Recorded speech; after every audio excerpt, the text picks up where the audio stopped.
আসসালামু আলাইকুম। শিমাস delicious cooking চ্যানেলের আরও নতুন একটি ডেলিশিয়াস আইটেম নিয়ে হাজির হয়ে গেলাম। আজ আমি আপনাদের তৈরি করে দেখাবো ইটালিয়ান একটা মজাদার ডিশ, চিকেন স্প্যাগেটি। এটা খুবই মজার একটা খাবার আর বানানো খুবই সহজ। নাস্তা হিসাবে আর বাচ্চাদের টিফিনে দেওয়ার জন্য খুবই মজাদার একটা আইটেম। এটা তৈরি করতে মাত্র 15 থেকে 20 মিনিট সময় লাগে। যদিও এটা একটা ইটালিয়ান ডিশ, তবুও আমি এটা আমার নিজের স্টাইলে নিজের মতো করে বানিয়েছি। আশা করছি রেসিপিটা সবার খুব ভালো লাগবে। এর জন্য প্রথমে চুলায় একটা পাতিলে আমি যথেষ্ট পরিমাণ পানি খুব ভালো করে গরম করে নিয়েছি। এর মধ্যে এখন আমি এই স্প্যাগেটিগুলোকে 10 মিনিট খুব ভালো করে সিদ্ধ করে নেব। এখানে আমি কোরিয়ান স্প্যাগেটি ব্যবহার করছি। এটা রান্নার পরে দেখতে খুব ভালো লাগে, তাই আমি এটা ব্যবহার করছি। আপনারা দেশীয় যে কোনো স্প্যাগেটি ব্যবহার করতে পারেন। স্প্যাগেটিটা সিদ্ধ হতে হতেই এই 10 মিনিটে আমি চিকেনটা সিদ্ধ করে নিব আর এর সাথে একটা সস তৈরি করে নিব। তারপর দুইটা একসাথে ভালো করে মিক্সড করলেই আমার স্প্যাগেটিটা তৈরি হয়ে যাবে। চিকেনটা রান্না করতে এখানে আমি ব্যবহার করছি 7 থেকে 8টা বড় রসুন কুচি, 1 কাপ পেঁয়াজ কুচি, একটা টমেটো কুচি, 1 চামচ মরিচ কুচি। আর এখানে আমি নিয়েছি একটা মুরগির ব্রেস্টের একটা অংশ, এটাকে এভাবে ছোট ছোট টুকরা করে নিয়েছি। আর ব্যবহার করব কিছু সস, এগুলো আমি ভিডিওতে দেখিয়ে দিব। প্রথমে কড়াইতে দিয়ে দিচ্ছি 3 টেবিল চামচ তেল। এবার তেলের মধ্যে দিয়ে দেব রসুন কুচি, একটু নেড়ে চেড়ে দিচ্ছি 1 কাপ পেঁয়াজ কুচি। এবার এর মধ্যে দিয়ে দেব কেটে রাখা চিকেনগুলো। সামান্য নেড়েচেড়ে এর মধ্যে দিয়ে দিচ্ছি 1 টেবিল চামচ ফিশ সস আর 2 টেবিল চামচ সয়া সস। এগুলো দেওয়ার কারণেই চিকেনটা খেতে ফ্লেভারফুল ও জুসি লাগবে।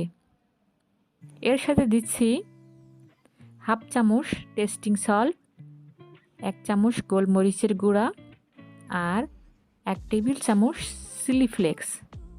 হাতের কাছে চিলি ফ্লেক্স না থাকলে আপনারা শুকনা মরিচ ভেঙে দিতে পারেন, তাহলেই হবে। এবার একটু নেড়েচেড়ে এর সাথে মিক্সড করে দিব 1/2 কাপ পানি। চিকেনটা ভালো করে সিদ্ধ হবার জন্য আমি পানিটা ব্যবহার করছি। এটাকে আমি 10 মিনিট ভালো করে জাল করব মিডিয়াম আঁচে। এ পর্যায়ে 1 চামচ মিক্সড হার্ব ব্যবহার করলে স্প্যাগেটিটা খেতে অনেক ডেলিশিয়াস হবে আর খুবই ফ্লেভারফুলও হবে। আমি দুঃখিত, এ পর্যায়ে আমার মিক্সড হার্বটা আমি দিতে ভুলে গিয়েছিলাম, তবে পরে আমি এটা দিয়েছি, দেখিয়ে দিব। কিছুক্ষণ পর পানিটা টেনে আসলে এর মধ্যে দিয়ে দিব কেটে রাখা টমেটো কুচি।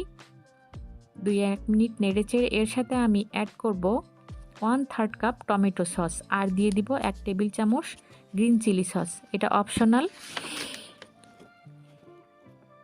আমি একটু স্পাইসি করে সবার জন্য এটা তৈরি করছি, তাই মরিচের ব্যবহারটা একটু বেশি করেছি। আপনারা চাইলে মরিচের ব্যবহারটা কমিয়ে দিতে পারেন। লক্ষ্য করুন, আমি কিন্তু এখানে কোনো লবণের ব্যবহার করছি না, কারণ সসগুলোতে বিশেষ করে সয়া সস ও ফিশ সসে যথেষ্ট লবণ থাকে, তাই এখানে লবণের প্রয়োজন হয় না। আপনারা লবণটা বেশি খেতে চাইলে অবশ্যই লবণ ব্যবহার করবেন। 10 মিনিটে আমার পুরো চিকেনের সসটা তৈরি আর এইদিকে স্প্যাগেটিটাও সিদ্ধ হয়ে গেছে। এবার চুলার জালটা অফ করে আমি স্প্যাগেটিটা গরম পানি থেকে তুলে সসের সাথে খুবই ভালো করে মিক্স করব। বারবার বলছি, এ পর্যায়ে চুলার জালটা কিন্তু বন্ধ রাখতে হবে।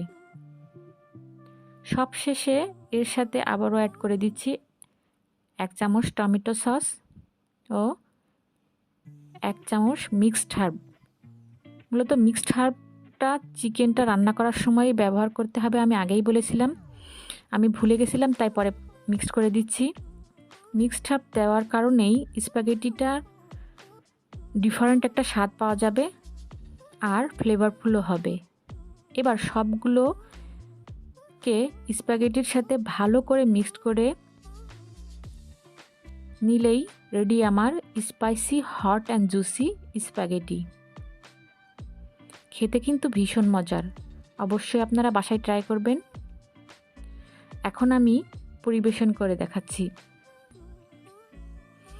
এটা খেতে এতটাই স্পাইসি হট অ্যান্ড জুসি হয়েছে যে আমি আর ওয়েট করে থাকতে পারছি না, আমি এখন এটা স্বাদ গ্রহণ করব। আজকের রেসিপিটা ভালো লাগলে লাইক কমেন্ট শেয়ার করতে ভুলবেন না। আর চ্যানেলে নতুন দর্শক হয়ে থাকলে আমার চ্যানেলটা সাবস্ক্রাইব করে আমাকে সাপোর্ট করবেন। সবাই ভালো থাকবেন। আজকের মতো এই পর্যন্তই। দেখা হবে নতুন কোনো পর্বে, নতুন কোনো রেসিপি নিয়ে হাজির হয়ে যাব আপনাদের সামনে। ততক্ষণ পর্যন্ত আল্লাহ হাফেজ।